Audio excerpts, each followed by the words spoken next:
Mtazamaji karibu sana. Na kikubwa katika simulizi hizi tunakupa tofauti. Sasa nikupe hii ya harusi ya kifahari iliyotokea huko Saudi Arabia ambayo imegonga vichwa vya habari duniani baada ya familia ya bibi harusi kuwazawadia wageni karati 24 za dhahabu wakati wa sherehe ya harusi hiyo. Video ya harusi inaonyesha wahudhuriaji waliovalia mavazi ya kifahari huku wakipokea vipande vya dhahabu kwa mshangao unaoonekana.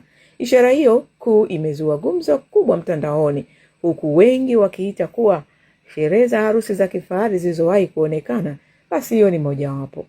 Kwa mujibu wa mtandao wa Business Bulls unaohusika na masuala ya uuzaji wa dhahabu na kubadilisha fedha, unaonesha katika chati yao ya leo Februari 14, 2026 kwamba karati moja ya dhahabu inauzwa kwa shilingi za Kitanzania 9118.913.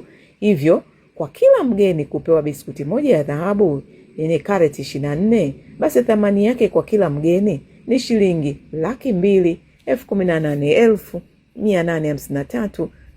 218,853.912. Je, umeshawahi kuwapa wakwe zawadi kubwa ya aina gani? Je, ulipooa ama kuolewa, ukiacha zawadi ya kanga, ulipewa zawadi gani kutoka upande wa wakwe? Basi tukuachie wewe katika Valentine hii na jinsi ya kuitizama hii video na kuona hivyo vipande. Lakini kwa upande wa watu wanao comment katika video hiyo kutokea huko kwa Saudi Arabia, wanasema hilo ni jambo la kawaida,